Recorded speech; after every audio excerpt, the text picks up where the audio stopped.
faut retenir que le changement climatique, c'est toute forme de variation, on va dire, du climat et des conditions météorologiques qu'on voit en général sur le long terme. Sur le long terme, pourquoi? Parce que souvent, les gens, qu'on les appelle donc les sceptiques, quand on les parle donc de changement climatique, ils voient le changement dans l'immédiat. Alors que dans l'immédiat, ça peut paraître, enfin, le climat peut paraître chaud, mais à l'échelle globale, ce n'est pas le cas. Donc, pour un peu étayer les changements climatiques, pour les sceptiques, par exemple, vous prenez le GIEC, donc qui est le groupe interne intergouvernemental sur l'évolution donc du climat. Il y a un des pionniers qui s'appelle Al Gore qui avait donné un peu une métaphore pour expliquer les changements climatiques. Il les définit comme étant, vous prenez donc deux récipients. Un récipient où on a donc de l'eau chaude et un récipient où vous allez mettre le feu, ou donc c'est l'eau tiède. Vous prenez donc une grenouille. Quand vous prenez donc la grenouille et que vous le mettez dans l'eau chaude, la grenouille systématiquement va rebondir, donc va sortir parce que l'eau elle est chaude. Et là, les sceptiques pensent que c'est ça le changement climatique, c'est ça qu'ils attendent pour être d'accord que le climat a changé. Pour expliquer donc la variation sur le long terme, il faudrait mettre la grenouille sur, enfin, dans le récipient à eau tiède et vous allumez donc le feu.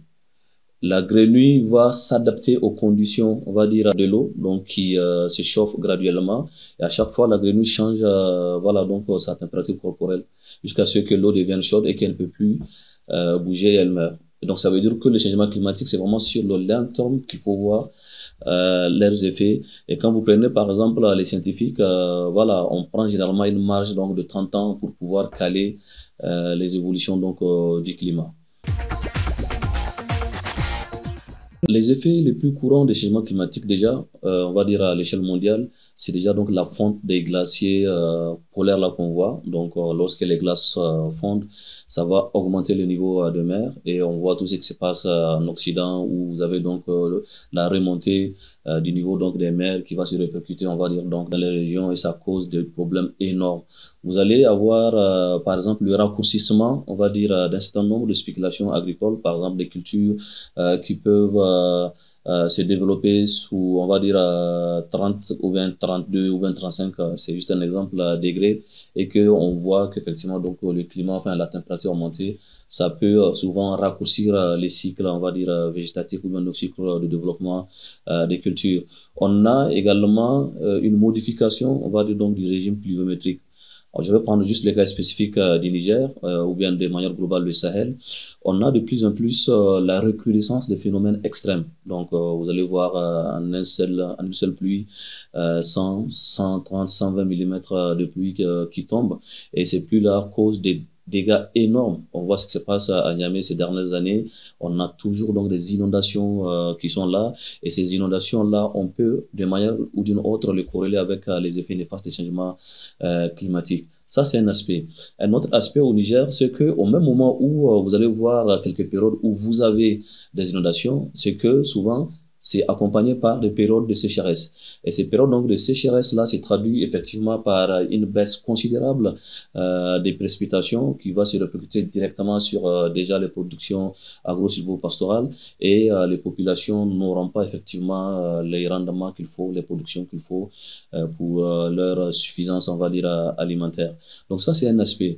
Un autre aspect, c'est que quand vous prenez le Niger, donc qui est un pays aux 2 tiers désertique, c'est que quand vous partez un peu dans le nord, vous avez un peu l'avancée donc du désert. Donc la désertification, qui est un phénomène exclusivement des régions arides et semi-arides, se trouve exacerbée par ces changements climatiques-là. On voit une remontée du désert, donc qui va effectivement avoir des conséquences sur les infrastructures déjà routières.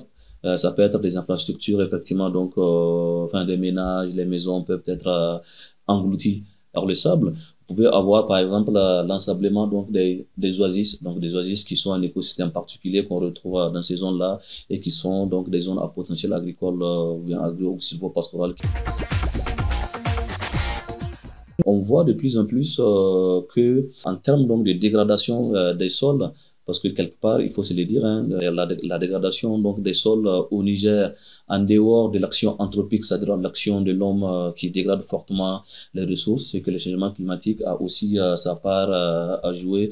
La résilience face au changement climatique, c'est quand même la perspective, on va dire, la plus idoine donc, à envisager, parce que c'est ça qui va permettre aux populations donc, de faire face à ce choc-là. Alors, comment il faudrait renforcer donc cette résilience-là? Sur le court terme, il faut déjà essayer donc de développer pour les communautés des activités génératrices des revenus. Parce que c'est ça qui va effectivement aider les populations à faire face à tout ce qui est choc, par exemple les inondations, les sécheresses, la baisse de la production agricole, le dépérissement donc du couvert végétal, toutes choses étant égales par ailleurs, des choses qui contribuent justement donc au panier de la mine, enfin au panier ménager donc du monde rural ou du monde enfin urbain de manière assez globale. Donc, ce que j'ai dit, il faudrait renforcer donc leur capacité à pouvoir développer des stratégies qui vont les permettre d'avoir des revenus et permettre donc de faire face à ça. Concrètement, qu'est-ce que ça veut dire? Ça veut dire que l'État et ses partenaires doivent adopter ce que moi j'appelle l'approche terroir, essayer donc de regarder à faire des investissements à l'échelle donc du terroir, déjà caractériser tout ce qui est potentiel et contrainte au niveau donc de ces terroirs-là et essayer pour chaque contrainte actionner un projet de développement qui va permettre aux populations donc de faire face. Pour aller un peu beaucoup plus pratique, par exemple, vous partez dans n'importe quel terroir nigérien, les femmes surtout sont en train donc de faire des activités en lien avec le maraîchage. Ce maraîchage-là, donc en zone urbaine et en zone rurale, c'est quelque chose de fondamental qui va permettre justement donc la résilience des femmes parce qu'il faut se le dire, hein, lorsqu'il y a des chocs, ce sont elles malheureusement qui sont, elles et les enfants qui sont les plus touchés par ça.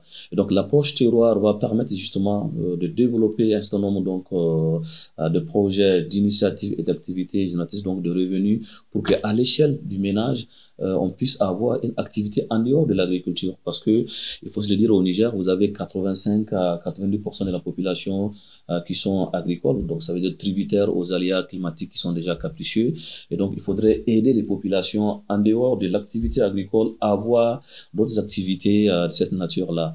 Par exemple, au Niger, on sait qu'on produit juste 3 mois sur 12. Et ça, c'est une fatalité, donc déjà, sachant que le Niger flotte sur un océan, sachant qu'on peut mobiliser donc des eaux de surface pour faire une production sur toute l'année, donc ça veut dire les productions, enfin les productions donc des contre-saisons qu'on peut développer.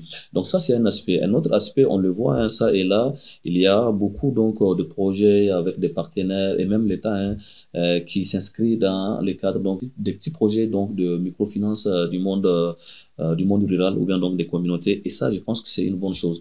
Ça me vient à l'idée, il y a ce qu'on appelle l'élevage naisseur.